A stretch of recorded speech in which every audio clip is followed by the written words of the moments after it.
বন্ধুরা, এইচএসএস ব্লগের নতুন একটা ভিডিওয় তোমাদের সবাইকে জানাই স্বাগত। আজকের ভিডিওটা আমি এখান থেকে শুরু করছি। আজকে এখন অনেকটাই বেলা হয়ে গেছে, কটা বাজেছে আমি দেখিনি, তো ফোনেও দেখছি না। যাই হোক, আমার ভাত রান্না হয়ে গেছে।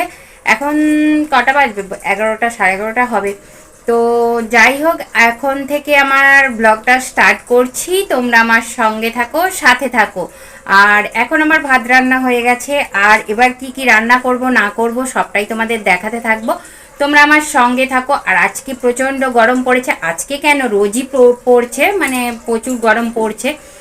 তো বুঝতেই পারছো উনানের ধারে থেকে রান্না করতে কতটা কষ্ট হচ্ছে। সবাইরই হচ্ছে, তোমাদেরও হচ্ছে। তো যাই হোক, চলো আজকের ভিডিওটা দেখো। কষ্ট করে ভিডিওটা তোলা, রান্না করতে করতে। বুঝতেই পারছো আমি রান্নাঘরে রয়েছি, তো রান্না করতে করতে কষ্ট করে ভিডিওটা তোলা। তোমরা সবাই দেখো, পুরো ভিডিওটা না টেনে দেখো। আর নতুন বন্ধু যদি হয়ে থাকো, আমার চ্যানেলটাকে একটু সাবস্ক্রাইব করে দিও পুরো ভিডিওটা দেখার পরে। কিন্তু পুরো ভিডিওটা দেখো, দেখে একটু টেনে দেখো না, তাহলে কিন্তু সাবস্ক্রাইব কেটে যাবে। তো পুরো ভিডিওটা দেখো, দেখার পরে একটা ছোট্ট কমেন্ট করে দাও যে ভিডিওটা কেমন লেগেছে। খারাপ লাগলে খারাপ বলো, ভালো লাগলে ভালো বলো। আর যদি আমার কিছু চেঞ্জ করার থাকে বা কিছু আরও ভালো করার জন্য কিছু করার থাকে, সেটাও তোমরা আমাকে জানাতে পারো, যাতে আমার ভিডিওগুলো আরও ভালো হয়। তো চলো আজকের ভিডিওটা দেখো, আর তোমরা সাবস্ক্রাইব অবশ্যই করো।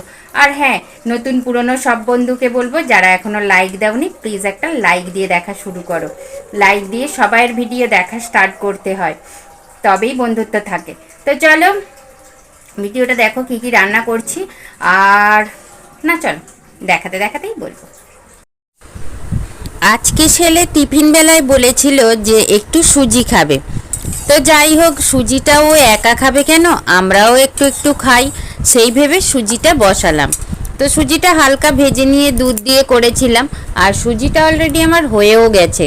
ওর জন্য একটা ছোট্ট থালাতে বেড়ে দিচ্ছি, গরম আছে তো ও খাবে বলে। তো যাই হোক, এদিকে দেখো রান্না করতে এসে দেখছি যে তেলের জায়গায় তেল নেই। তো আর একটা তেলের প্যাকেট কেটে ঢেলে নিচ্ছি। আর আমাদের এরকম ছোট ছোটই তেল আসে, তার কারণ হচ্ছে অতটা তো একসঙ্গে কেনার পয়সা নেই, অল্প অল্প কেনা হয়, অল্প অল্পই ঢালা হয়। তো যাই হোক, দেখো কোনটাই এখন জমিয়ে রাখার জন্য যেটুকু প্যাকেটে আছে, প্যাকেটে অনেকটাই থাকে, তোমরা পরে দেখলে বুঝতে পারবে। তো প্যাকেটটা একটা কোণের মধ্যে রেখে দিলে, মানে কোনটায় খাড়া করে রেখে দিলে তেলটা জমে যাবে। তো দেখো তাই রেখে দিলাম, আর তেলটা এখন ঢাকা দিয়ে দিচ্ছি। তো আজকে বাড়ির কাজকর্ম দেখাচ্ছি তোমাদের সব কিছু। আর আজকে দেখো কি রান্না হচ্ছে, পটল আলু দিয়ে ডিম দিয়ে রান্না হবে। ডিম মানে হচ্ছে মাছের ডিম, মাছের ডিম দিয়ে পটল আলু রান্না হবে। তো সেটার রেসিপি তোমাদের আমি অন্য আর একদিনের ভিডিওই দিয়ে দেব, আজকের ভিডিওই আর দিচ্ছি না, পরের দিনের ভিডিওই দিয়ে দেব। আর ডিমটা দেখো, এদিকে তোমাদের সঙ্গে কথা বলতে বলতে দেখো ডিমটা ভাজতে চলে এসেছি। ডিমটা দেখো তেলের ওপরে দিয়ে নিয়েছি, আর অল্প তেলের মধ্যে ডিমটা এইভাবে নেড়ে নেড়ে ভাজলে তাহলে আর গায়ে ঠিক রয় না। তেল দেব, পরে দেব। ডিমটা আগে একটু কাঁচা ভাবটা কেটে যাক অল্প তেলের মধ্যে, তারপরে একটু বেশি তেল দিয়ে ভালো করে ভেজে নেব। এইভাবে তোমরা যদি ডিমটা ভাজো, তাহলে অত গায়ে ঠিকরে লাগবে না। সাধারণত ডিম ভাজার সময় দেখবে গায়ে কিন্তু তেল ঠিকরে লাগে। তো দেখো অল্প তেলের মধ্যে দিয়ে ডিমটাকে এই রকম অবস্থায় করে নিয়েছি।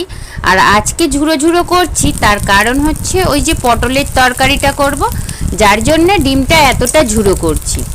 তো এইটা দেখো ডিমটা আবার একটু তেল দিয়ে ভালো করে ভেজে নিচ্ছি।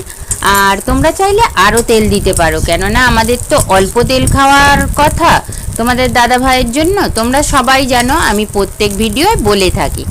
তো তার জন্য দেখো অল্প তেল দিয়েই করে দিলাম। আর এদিকে দেখো আমার তরকারিটা প্রায় হয়ে এসেছে। এইবারে আমি তরকারিটা নামিয়েও ফেলবো। আমার তরকারিটা কিন্তু একদম শেষ হয়ে গেছে। আর এই তরকারিটা কিভাবে জানালাম তোমাদের, বললাম আগের দিনের ভিডিওয় অবশ্যই দেবো। তো দেখো একটুখানি গরম মশলা দিয়ে নিয়েছি, গরম মশলা দিয়ে লাস্টে নামিয়ে নেব।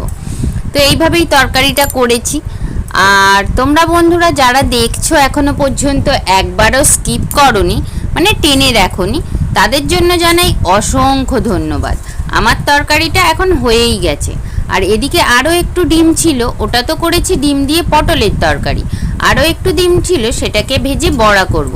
তার জন্য দেখো ডিম, হলুদ, নুন, কাঁচা লঙ্কা সমস্ত কিছু দিয়ে একসঙ্গে মাখছি। আর ফোনের দিকে দেখে দেখে মাখছি বলে একটু পুড়েও যাচ্ছিল, তো আবার যাই হোক ঠিক করে নিয়েছি। আর ডিমগুলো দেখো এবারে ভেজে নিচ্ছি সেম পদ্ধতি, অল্প তেলের মধ্যে দিয়ে একটু বড় বড় আকার করে নিয়ে তারপরে আবার একটু বেশি তেল দিয়ে ভেজে নিয়েছি। তো তোমাদের সঙ্গে আর সেটা শেয়ার করা হয়নি, না বলাও ভুল, এইবারে শেয়ার করছি দেখো। আর আমি তো পরে ভয়েস দিচ্ছি, কখন কি যে করেছি সেটা আর মাথায় নেই।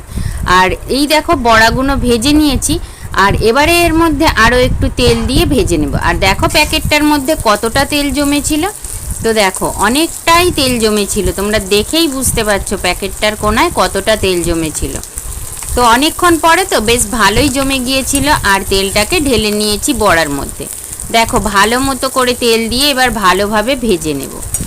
তো আজকের মেনুতে ছিল ওই ডিম দিয়ে বড়া আর ডিম ভাজা।